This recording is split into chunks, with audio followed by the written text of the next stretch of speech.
What if you could get really good grief support for just $3 a month? If you're navigating life after loss but are a little tight in the money department, consider becoming a patron of Coming Back on Patreon.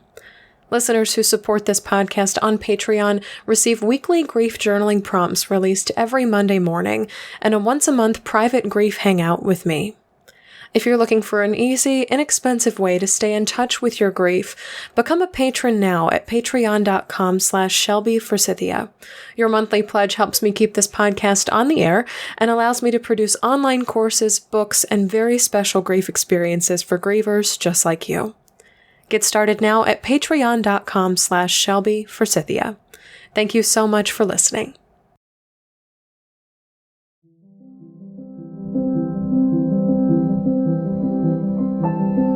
Hi there, and welcome to Coming Back, a podcast about coming back to life after death, divorce, diagnosis, and more. Today, I'm talking to Jana DeCristofaro from the Dougy Center about children's grief and how we can support the kids around us who are grieving, whether we have kids of our own or not.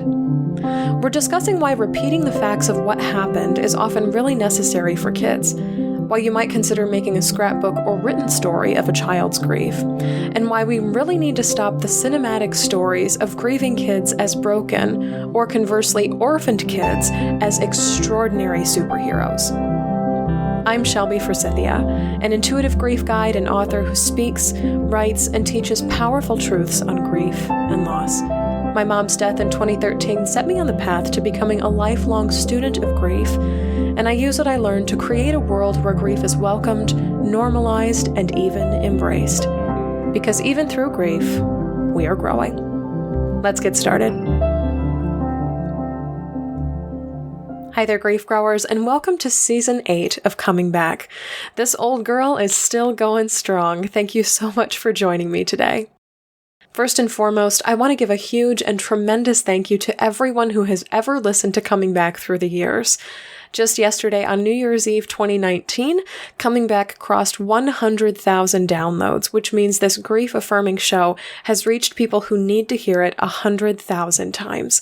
I am so incredibly honored to continue to hold and share space and these stories and these tools and this wisdom with you. I am just so floored sometimes that I can talk here and it reaches you there. So thank you, grief growers, for helping me reach 100,000 people who really need to hear this work.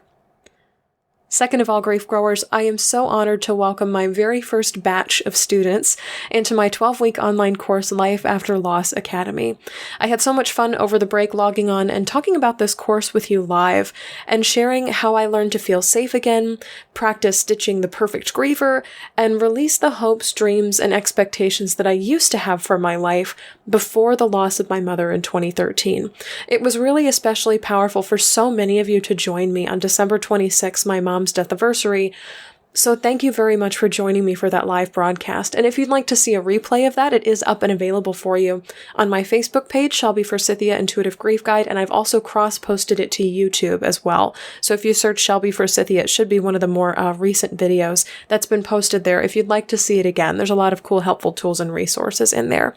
I will say that Life After Loss Academy is closed to new students as of today, but based on how this course goes and the feedback I receive from the grievers who are in it right now, I may be running it again, so stay tuned.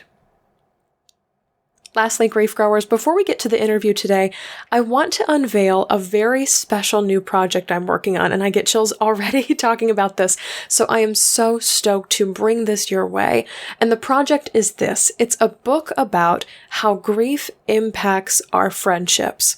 So many of you have written me or shared stories in the private Facebook group, The Grief Growers Garden, about coworkers or longtime friends or neighbors interacting with you differently because of the loss that you have faced. So if you're in a friendship that changed or grew awkward or even ended because of grief, I would really, really love to hear your story. Please go to shelbyforsythia.com/friends and fill out the form there. Your story might be published in my next book on grief and friendship. And of course, as we all know here on Coming Back, sharing our stories is what helps others feel safe sharing theirs.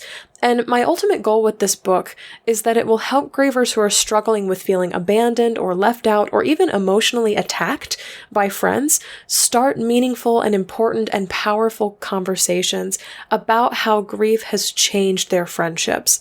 Again, if you're interested in helping me with this next big project on grief and friendships, I would love to have your story. Please go to shelbyforsythia.com/friends to share your story with me today. And you can also find that link in the show notes as well. Let's get to the interview.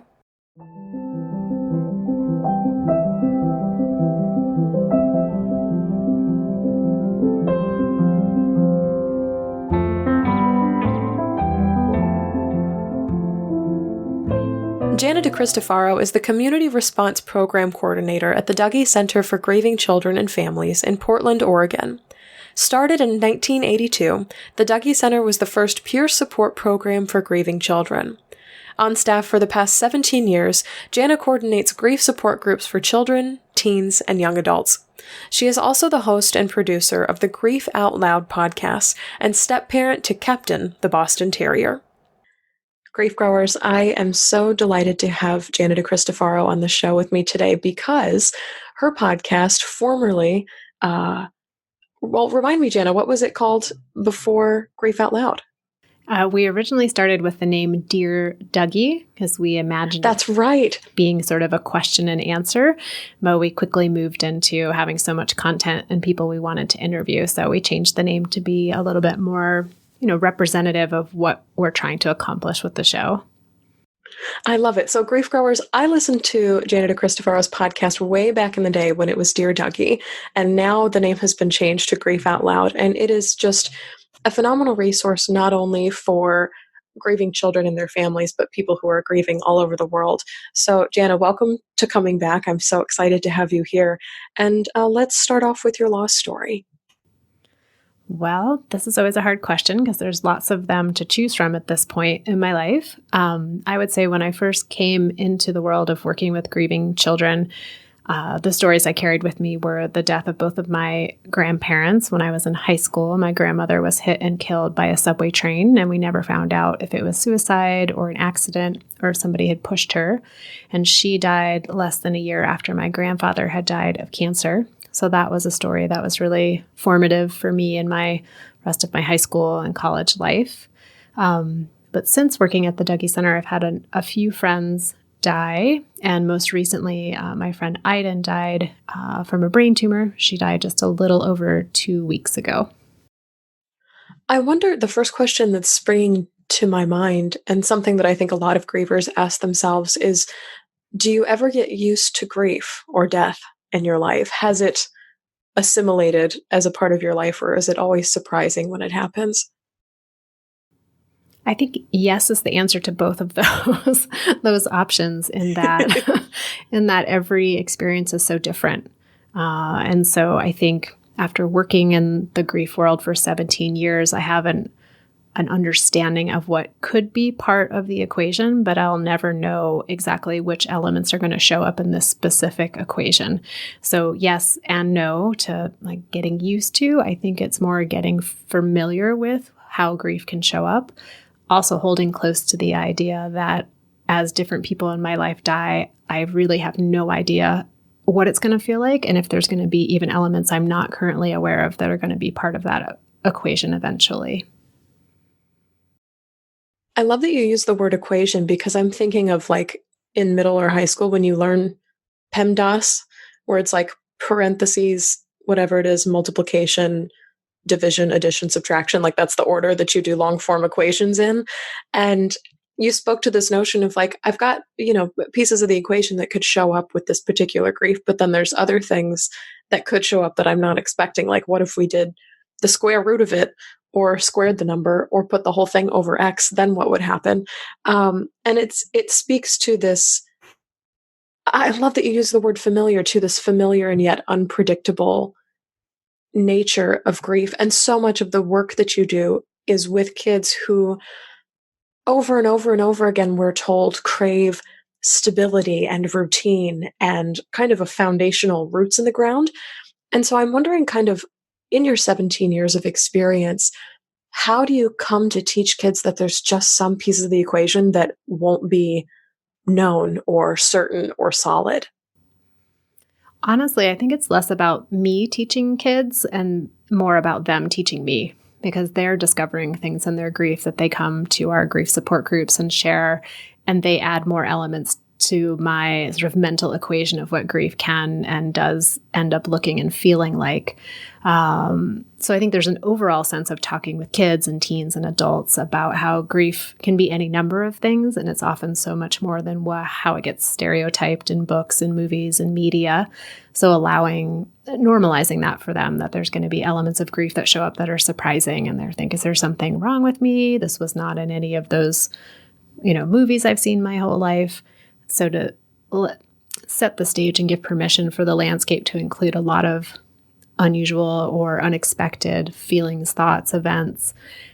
But it's less about me teaching them what that's going to include and more about what they bring to the conversation and the discussion. Because at pretty much every group, somebody says something that is a surprise or a new insight for me. That's really beautiful, because it takes you from this place of feeling like you have to be the expert to just being the person who's nearby as a resource. Yeah, it takes you from this level of needing to be kind of higher in the hierarchy to, no, I can just sit next to you and witness as this is happening. I know you probably get this question a lot because you do work with grieving children, but I'm wondering, for listeners of this show who maybe aren't so familiar or who are working alongside kids who are grieving in your own losses, what are some big differences we should look out for between the grief of adults and the grief of children, and where can we really connect with our kids when they're grieving? Yeah, it's such an important question. And I always give the caveat that kids' grief truly isn't that different than adult grief. It's just that adults have been socialized to express their grief perhaps in a lot more limited way. And if adults take a moment to have a little more freedom and liberation in their grief, they oftentimes will recognize commonalities with the ways that kids are grieving. I will say one of the kind of defining lines, if we'll talk about that sort of distinction, would be that, really young kids in their cognitive development are not quite in a place where they can fully understand permanence and universality. And by that, I just mean they don't quite understand that when people die, they are dead forever.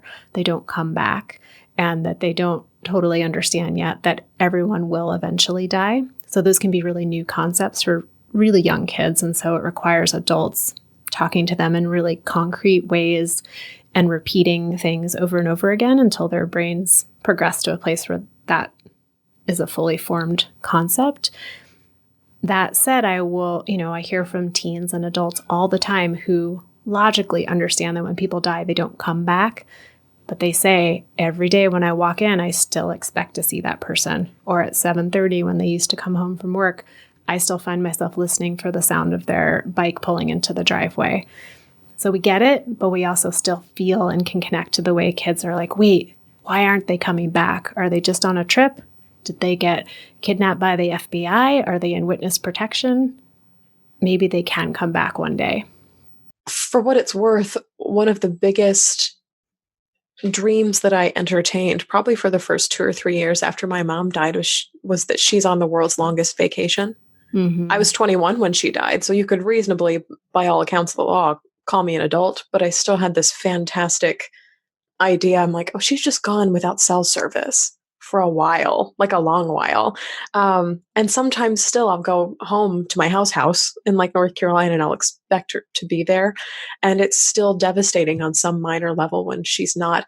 And I want to circle back to what you said about repeating things to kids, because I feel like when adults or parents or guardians are speaking to kids in their lives about grief, and they're being asked to repeat something or kind of solidify an idea, there's a lot of, I'm not sure the word that's coming to me. I feel like insecurity, instability, you're not listening, you're not grasping this. There's almost like a desperation to make kids understand the reality of the world without having to say the hard thing again. Mm-hmm. And so normalizing that sometimes these hard truths that people don't come back once they've died, is really, really powerful, that you would say that it's okay to repeat things like that.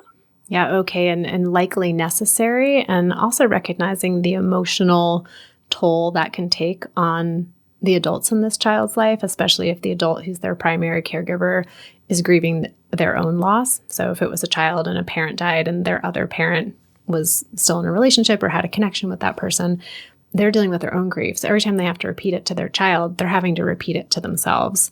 And that could be very painful. So giving themselves some permission and some grace and understanding around how hard that can be to do.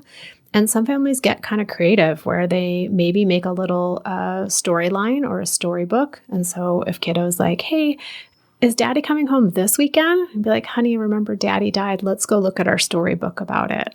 And that way, maybe they're not having to say the words. They can look at these indicators for kids. And then kids can go on their own to get that storybook to have reminders of what's happened in their life. Oh, that gives me chills, because it takes it from this place of the verbal to the visual. And sometimes for people who are grieving, especially if it was, loss of a spouse, or even for a child, loss of a sibling, so for a parent, loss of a child, to not have to say the words again, but to look at them, it kind of softens that blow. For as much as the blow is coming again and again and again for the rest of your life, you're like, I don't have to say it. We can go look at the storybook. And it's just a little bit different delivery. I've never heard that before. I think that's a fantastic tip.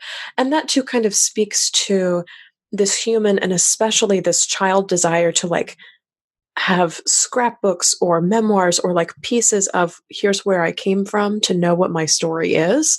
And so to have a physical article of that, whether it's a framed photo, or a shrine, or a storybook, or a scrapbook that you can pick up off of a shelf, I think that's really cool and important. I've never thought of that before. Yeah, and the other things that come to mind for how kids are grieving in a way that might look different or surprising to the adults, especially adults who have been socialized in a particular way of grief expression, is kids are oftentimes going to jump pretty quickly through emotions. And so kind of the classic example is telling a child that someone in their life has died. And it's like, honey, I've got some really sad news. Remember, daddy had that illness and the doctors were trying to fix it, but they weren't able to fix it and he died. So that means that his body stopped working. And that can take a tremendous amount of emotional wherewithal as an adult to say that to their child. And the child goes, oh, okay, well, can I still have snack today?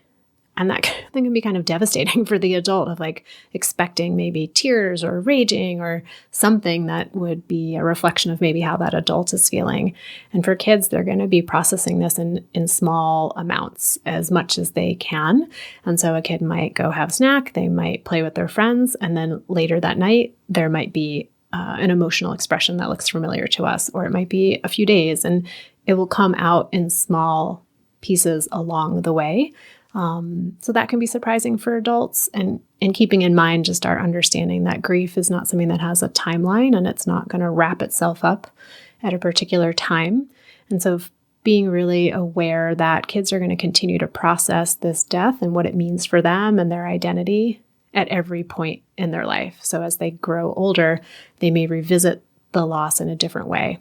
So you might have a kiddo whose parent dies when they're 3, and they've gotten support around that. And then they hit middle school and there's so much more that's coming up. And that can be worrisome for caregivers of did I do something wrong? Did I not offer the right amount of support? And just to know they've hit a new developmental level, they're renegotiating their identity. And this death is a huge part of that renegotiation. I just got a really interesting visual, and I'll hope you correct me if I'm reading this wrong, but I kind of saw this as the difference between a burst pipe and a leaky faucet. So for adults who are finding out the news of a loss, it's like the pipe has burst, the house is flooded, and the rest of your life is figuring out how to live in a house that's flooded. And for kids, it's like the loss happens, all of a sudden there's a leak that you can't fix in the faucet, and the room's slowly filling up with water. And so as you get older, you'll have to figure out how to live in a house that's slowly filling up with water. But the impact of it, kind of that first direct, holy crap, the ground is gone from underneath my feet feeling, may or may not exist in the same way that it does for an adult for whom my life as I know it is over. Yeah, it's a great way to put that. And, with the understanding that for some kids, it is a burst pipe, and it might be multiple pipes bursting throughout their life. It's just going to depend on the child. But what's interesting is, especially for younger kids, like an adult, somebody in our life dies, we have this maybe lifetime that we've already spent with them. So we have an understanding of the things that we experienced and will never experience again. And we have maybe a clearer understanding of the trajectory of our life and the things we will not get to experience with them in the future. And we may have a lot more subtlety and nuance in those events. And a younger child, they may have an understanding of some big events. They're like, well, maybe when I graduate from high school, or if I do these things I see other adults doing, like getting married or having children, those events might pop into their mind of like, what's it going to be like without my sister or my brother? But they may not have that same level of subtlety and nuance. And so they may not even understand what they're going to miss until they miss it, if that makes sense. Yeah, absolutely. And that's so true at all ages, but even more vivid as kids when you haven't had the breadth of life experience to really know. Even as an adult, after my mom died, I could already tell I'm going to have a meltdown in Target one of these days. Like, I just know I'm going to have a meltdown while I'm grocery shopping. Whereas kids, like, they won't have that frame of reference necessarily to draw from. I was thinking about, getting married, buying a house, major moves, graduating from college, like the big milestones. But also, yeah, I know I'm going to have meltdowns at the weirdest, most inexplicable times of day. Mm-hmm. I want to ask a question that's a little bit touchy because it's related to something that we as grieving people don't have a lot of control over. At least I don't think so. And that's kind of how the media and society tells the story of grieving children. And there's, especially in books and movies and TV shows, there's this image of a grieving child as a person who's broken. So like there's always this backstory of this tortured man and, oh, his dad died when he was 5. Or there's this woman who can't get her life together and, oh, her favorite grandmother died when she was 14 or something like that. And there's this storyline that exists of, and this is true for all grievers, but especially when the loss happened for them younger, I'd say 18 or below, that grieving children are somehow broken or defective or can't contribute to society as much as people who quote unquote have lived a normal life. And I'm doing heavy air quotes right now. And so I'm wondering kind of what you see and what you do, if anything, to combat that, or how we as grieving people can help combat that in larger media and society. It's a really, really important question. And before I kind of get into answering that, I will say on the other side of that is I've talked to a number of people who have had both parents die when they were children, and they are hit with a very opposite narrative where apparently in a lot of superhero movies, I'm not very familiar with them. I watch them and I forget the whole plot. And there can be a lot of around kids in those movies or in those books, in those comic books, both parents have died and they go on to become amazing heroes.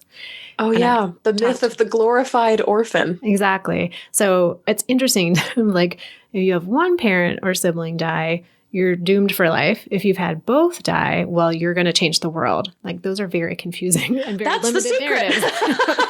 Very limiting. This is terrible, but that's the secret. And I wasn't aware of that till I talked pretty closely with someone who was a volunteer at the Dougy Center and had both parents die, and how much pressure they felt to do something with their life and to like transform that pain and to magically become like super productive. And I hadn't thought about it from that perspective. So that's just one little side note about that.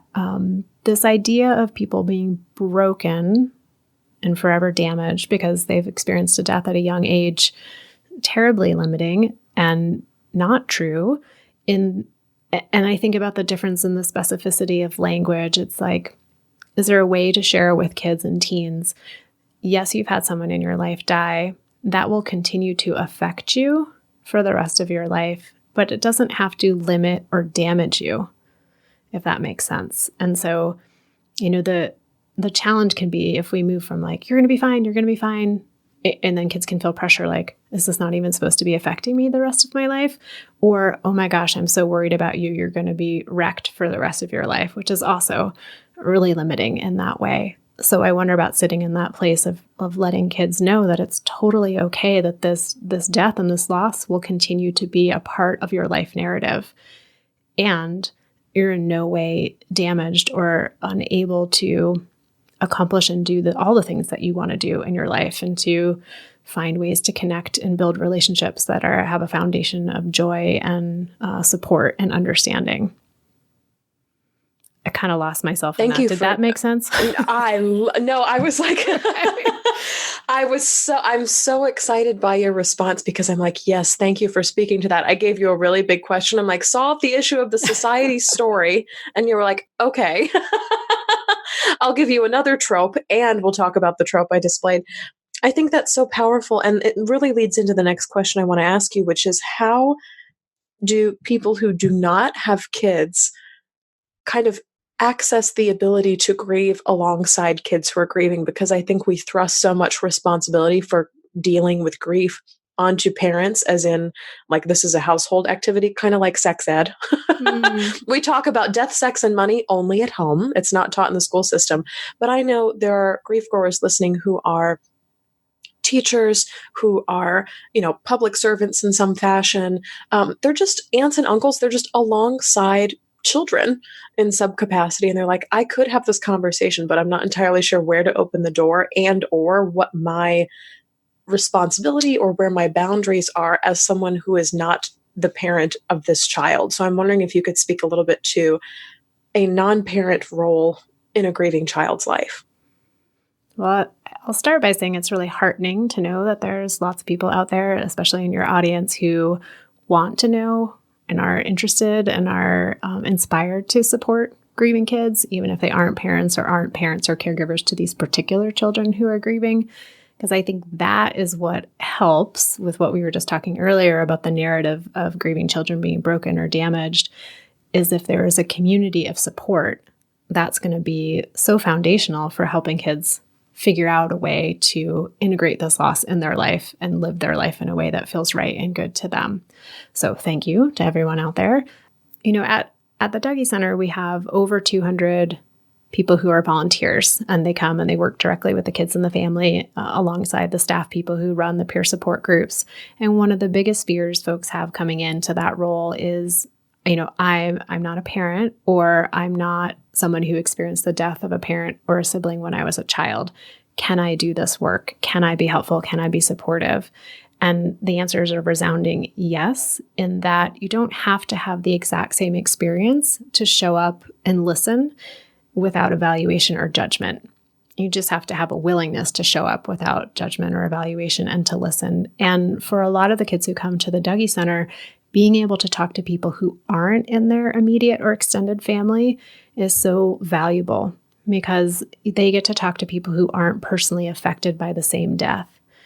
So if they're at home and they want to talk about their sibling who died and their parents are home, that's going to be potentially an emotionally charged conversation. So if a kiddo is wanting to ask questions about their sibling, like, what were they like when they were a kid?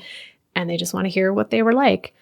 And the parents might be in a place where they're not feeling like they have the emotional capacity to do that, or to do that without also expressing a lot of emotion. Not that there's anything wrong with expressing emotion, but for some kids and teens, they may like, oh, this is like too much.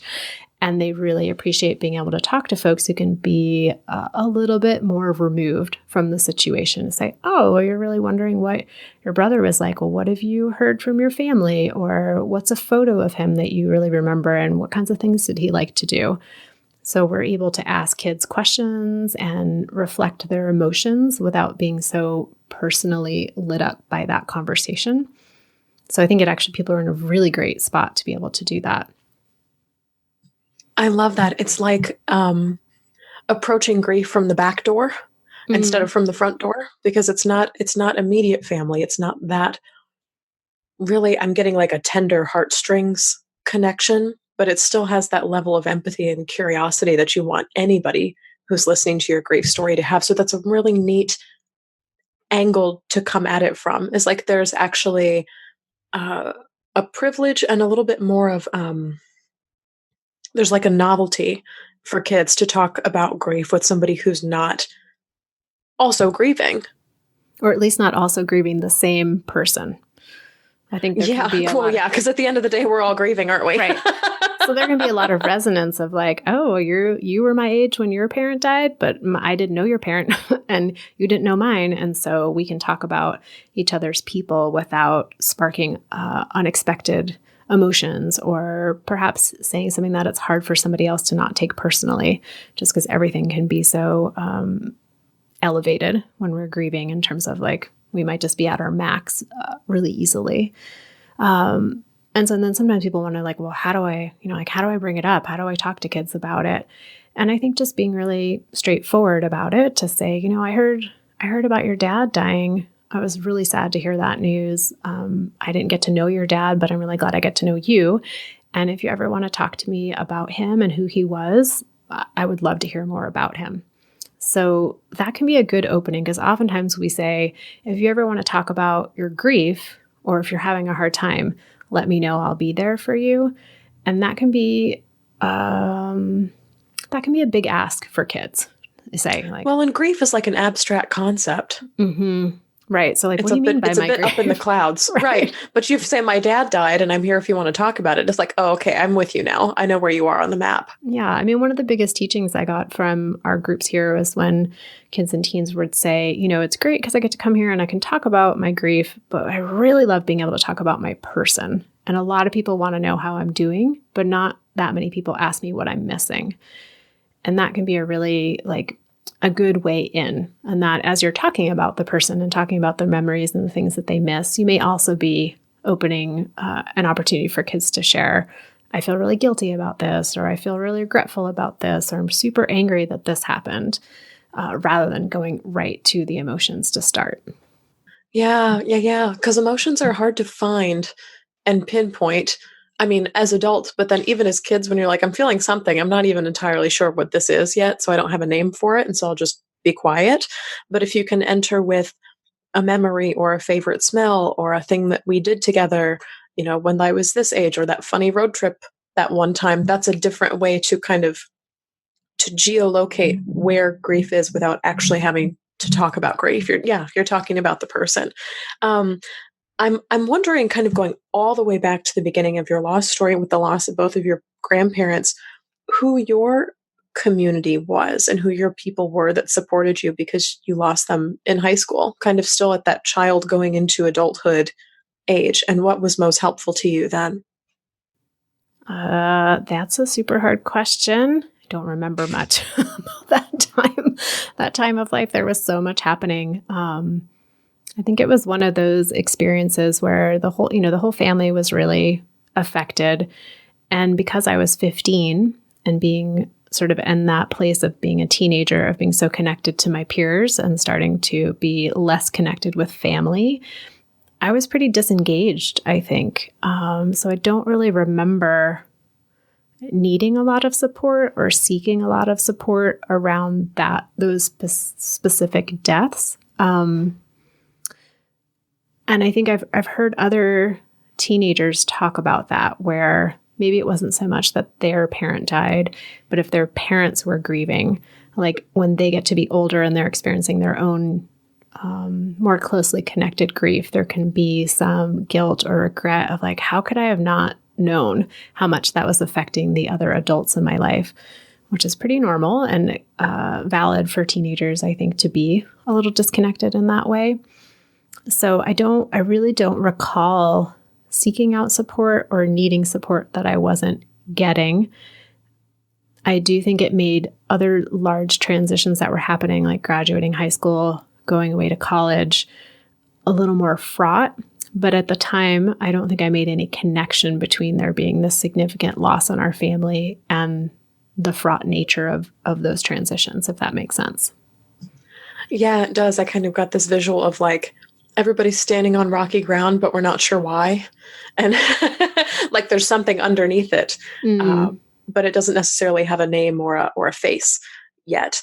And that makes a lot of sense. And I think that resonates with a lot of what I've read about grief in the teen years is that especially if they're not reaching out to parents and family, which is usually not their first go-to, they're finding support from peers or within those kind of same age friendships, or even, teenagers who have mentors or like youth pastors or things like that are in their 20s, as opposed to going to my parents who are in their, 30s, 40s, 50s for grief support, especially if the loss was in the family. So that really lines up with, a lot of what I've seen, heard, and experienced. But I didn't know if there was anything remarkable there for you that kind of drove your getting into working with grieving kids, which leads me to my next question, which is, how did you get here? Yeah, that's my favorite story to answer. This is a much easier question. Thank you. Oh, good. I'm trying not to, I don't purposely lob hard questions at people. I just ask what comes. But no, I love that this is an easy story to tell. Well, one thing I will say before I move into answering that question is, when we were talking about kids and grief and teens and how to talk with them and how to be supportive. And one of the things I try to hold really front and center is that while grief is a story that kids will carry with them the rest of their life, it is not the only story about them. And for a lot of kids and teens, they get frustrated with how after someone in their life dies, people are just seeing them that way. That's the kid whose brother died. That's the teen whose mom died. And everything gets filtered through that from the outside. Now, oftentimes everything will get filtered through that from the inside out, but kids and teens really appreciate people in their life who still see them as having this like full spectrum way of being in the world. And they want to hear about skateboarding, and they want to hear about friends, and they want to hear about winter formal, and they want to hear about sports, and recognizing that they can be a kiddo whose parent has died, and they're also a kiddo whose parent has died, and they love to go skateboarding, or they're really excited about this new band they just found, or this new YouTuber they're really interested in. And that's what I think kids are craving a lot of, is everything in my life doesn't feel normal. So how can I still be seen as quote unquote normal in the world? So back to your question about how did I get into this work?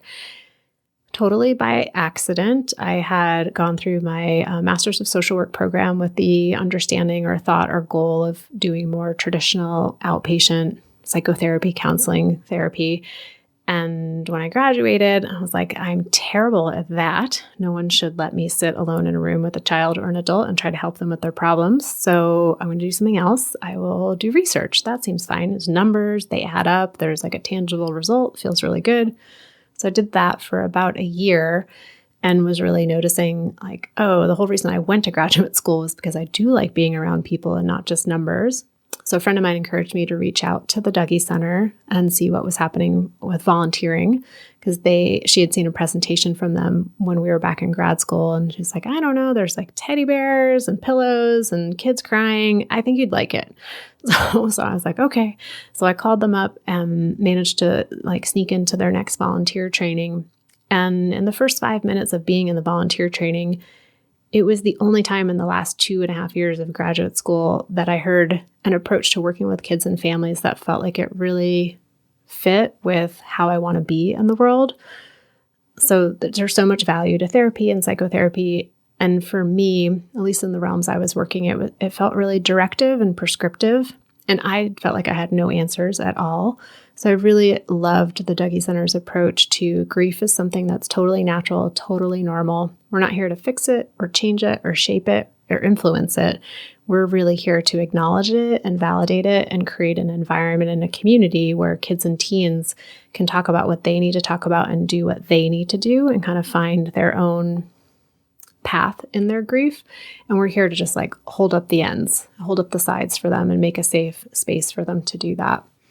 So I felt so much relief. I was like, oh, this is finally a way that I can work with people and still stay in this place in this orientation I want to have towards doing that work. So thankfully for me, a job came open about 6 months after I started volunteering. And I'm still not sure why they hired me, but I'm very grateful they did. And I've been there, I've been here ever since. So, so it wasn't with any sort of conscious connection to my own grief. A lot of people do come to this work because of a personal story. It wasn't until I was doing this work for a while when I recognized how much grief had influenced and shaped my family based on people who had died before I was even born, people who died while I was alive, but I couldn't see it because I was in it. And now recognizing, just how much of an influence grief really did have on my entire family system growing up. I think that's such a neat response to that question, because a lot of people feel like they need to do something with grief, like they need to take an action or pretty it up or make a craft project from it, or all these other things that turn into chores or errands related to grief, when it sounds like from your experience, you're like, our job was just to look at it and point at it and say, hey, that's real first before anything else. And I think that's what so many of us in grief are craving, is like, wait, before you rush me into, talking to God about it or selling my house or getting rid of their possessions or whatever, can you just acknowledge that it's a real thing that's happening? Yeah, absolutely. And we need more spaces like that in the world. And can I look around the room and see this is a real thing happening for a lot of people? Like, I'm not the only one with this thing happening. It's real, and there's other people sharing in it. That, I think, is really the power of coming together in a peer support group for kids and teens and adults who are dealing with grief, to be like, our stories are really different. There's a lot of things that are unique about our grief, and there's some commonality. And here's like 14 people who for an hour and a half every other week, I don't have to explain everything to. Like, they get it on a really like core level, and I'm not having to like justify my grief or explain why I feel the way I feel. I can just get a little bit more into the detail of my story because there's this shared understanding. Yeah. That sense of they already get it. So you've completed all of your prerequisites. Just come into the room. Mm-hmm. As we're wrapping up, I want to ask, not like a rapid fire way, but if you could have everyone in the world do one thing on behalf of grieving kids, what would you ask them to do? And if you could have everyone in the world stop doing something to our grieving kids, or telling them something, or acting in a certain way around grieving kids, what would you stop? So I guess behaviors that we'd want to encourage and behaviors that you'd want to stop, maybe one of each. Yeah. Nothing like ending with the hardest question yet, Shelby. Let's see. Okay. Number one thing to do and number one thing to stop doing. No pressure, but I think if there's a way for us to shift our general perspective on grief from something that needs to be fixed or changed to something that can be acknowledged and heard and seen, that's going to more easily inform all kinds of behaviors and things that we say, because you can do the same thing and it can land very differently depending on your intention. So that I would give that as like a background of moving from fix it to acknowledge it, because that can take a lot of the urgency out of some of the questions that we ask kids. So if we say to a kid, I'd love to hear a little bit more about your mom. What was she like? There's going to be a lot more relaxation in that question than in, what was your mom like? What do you miss? How are you doing? There's like just a different sensation around those kinds of questions. So I didn't answer your question. Number one thing I would say is to give kids space to answer the questions you're asking them, that the answer doesn't have to make you feel better or comfortable, which sounds really prescriptive. Ooh, I love that though. You know what I mean though? Like, sometimes we ask kids like, aren't you so happy that you had 16 years with your mom? And the only answer to that is, yes. I'm supposed to say yes, because that's going to make the questioner feel like, oh, good, phew, you're okay. Versus saying, hey, what does 16 years with your mom feel like to you? Does that feel like it was a long time, a short time? What does that feel like to you? And letting kids really define that. And then you may have to sit with the discomfort of like, I feel like that was not enough time at all. It was a blink of an eye and I'm super pissed about it. And be able to be like, oh, you're super pissed about that. Tell me more about your anger. Right? So I can just stay with the kid in that conversation rather than trying to shape their answer into something that feels more palatable to me. So that's one thing I would say, which also answers the one thing to not do. It's kind of a 2-for-1 answer in that, when we come to kids and teens with things that we think are going to make them feel better or take away their feelings or dismiss their feelings, usually what we're communicating to them is, please stop talking to me about what hurts. So if we say things like, your mom wouldn't want you to be sad, your dad would be so proud of you. Those are the two things that really come to mind. Those things can be really hard for kids to hear because it's like, your mom wouldn't want you to be sad, and neither do I. So could you please stop showing me your sadness? And let's talk about pressure from the person who died. And the one about like, your dad would be so proud of you, that's going to be really contextual. So if you're somebody who knew that person's dad and can say with some sort of authority, like, your dad talked to me a lot about how excited he was to come to your high school graduation, I have a sense that if he was here right now, he would be so proud. That feels a lot different than someone who maybe even never met the person who died to be like, oh, your mom would just be so proud of you right now, if that makes sense. It does. And I've never heard it phrased that way before. And I think that was really powerful because even in this line of work, I share my story all the time that my mom died when I was 21 years old. And so many people from all around the world, in the nicest possible way, they say your mom would be so proud of you and the work that you're doing.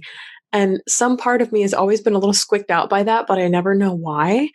And it makes such a big difference when it comes from my aunts or my dad or my sister or somebody who like knew her in life and knew the things that she thought were cool or would be proud of or be excited about. But I never had words to why that felt weird. So thank you for that. Cause that's absolutely I'm sitting here. I'm like, okay, that's the why. That's the, that visual from earlier, if we're all standing on something rocky, but we're not sure why, that's kind of what that feeling was like. And now I'm like, oh, I know what's underneath that now, is that you didn't really know her. So I don't know if you should be saying that. Like, thanks, but also. Right. Can I trust that? I don't know. Yeah. And almost like a righteous in that as like me who knew her. I'm like, who are you to tell me what my mother would be proud of? And that's not a very nice thing to say. Right. I think a way to like kind of get at that with kids and teens is to say, if your mom was here, what do you think she would think about this circumstance? Or, sometimes I'll ask teens like, your friends, if your friends are different than they were when your mom died or your parent died, what would your parent think of the friends you have now? And that encourages kids to try to keep that person really present with them. And they may not have an answer for it and be like, well, I don't really know. I was only 3 when my mom died. Or they might say, ooh, my mom would really like Jordan because Jordan's super funny, but they would not like Melissa because Melissa makes really bad jokes or something, like whatever it might be. And that makes perfect sense. And yeah, it's this slant towards more open-ended questions and curiosities instead of answer this and you will make me happy with your answer. It's that performative level of grief that just feels yucky. Right. Like there can be a lot of pressure on kids to help other people feel comfortable, which, and people are not doing that on purpose. No one's coming into the room being like, okay, I'm going to get this kid to help me feel good about their grief. That's not like a conscious thought, but to like really check in with yourself to say like, what's my intention behind this question? And am I needing something from this child? And if I am, then maybe I need to take a step back and figure out a different way to ask it that gives them more space and permission for whatever's true for them to be true. Oh, I think that's just so gorgeous. And I know we've been talking a lot about the Dougy Center throughout this conversation. So can you tell us, like, really quick snippet, what the Dougy Center is, if people want to get involved, where they can find it? And then after all of that, where you would like to be found anywhere? So the Dougy Center has been around for since 1982, and we were the first program in the country and the world really to start offering peer support groups for kids and teens who'd had someone in their life die. Since that time, the Dougy Center has grown dramatically. We now have 550 kids walking through the doors of our program every month. And there are programs similar to ours all around the country and around the world who are offering these peer support groups. So if you go to our website, which is dougy.org, we have a searchable directory and you can find programs that are doing peer support programs and also services that are modeled after the Dougy Center.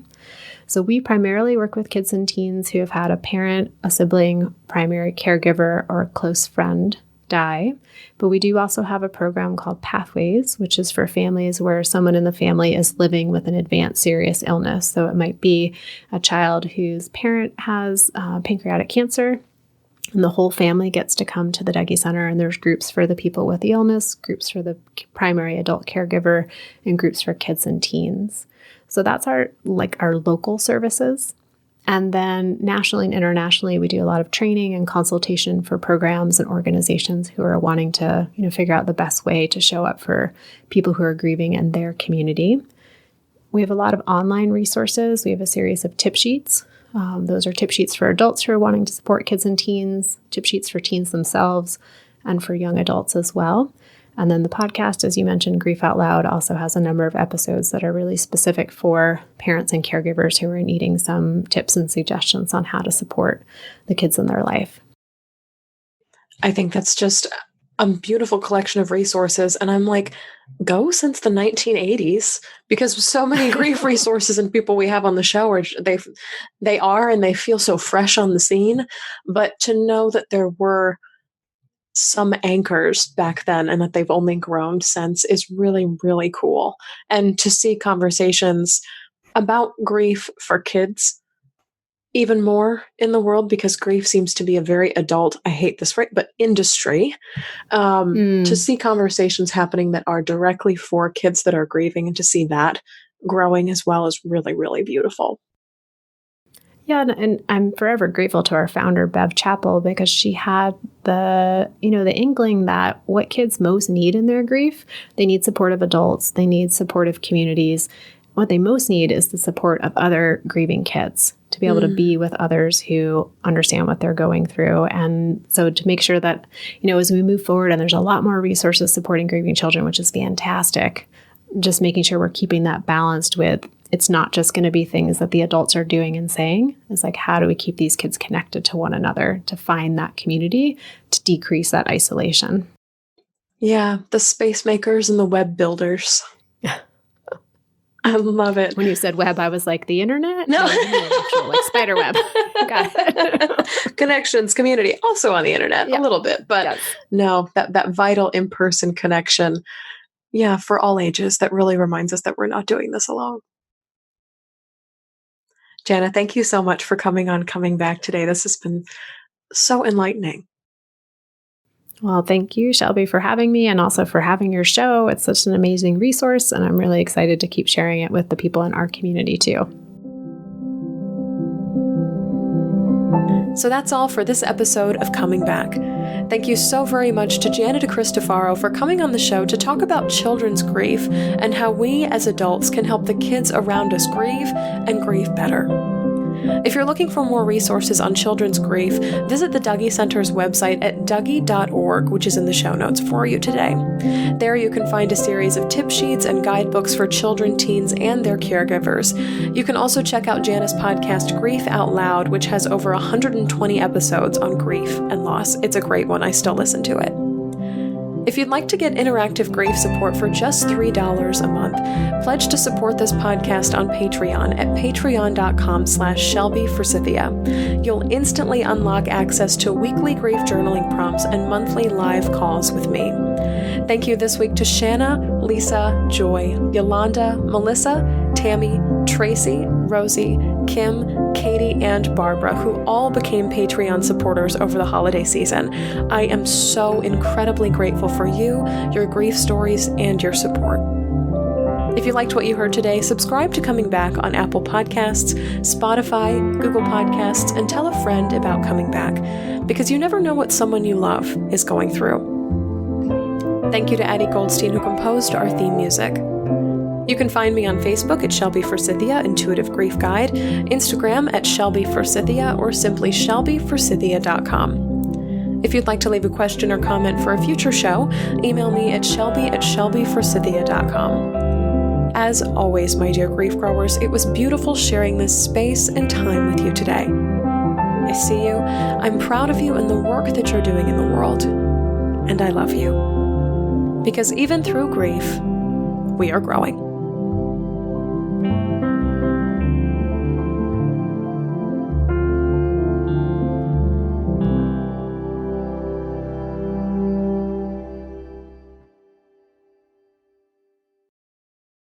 There are a lot of books about how grief changes us, but what about how grief changes our friendships? I'm working on a new book right now about how grief impacts our closest, longest, and most intimate relationships with others. If you'd like to share a story about how grief has changed your friendship, made it more awkward, or ended it entirely, please head to shelbyforsythia.com/friends to fill out a submission form. You might just have your story published in my next book all about grief and friendships. Once again, that link is shelbyforsythia.com/friends with an S. Thank you so very much in advance for allowing me to read, witness, and learn from your stories on grief and friendship.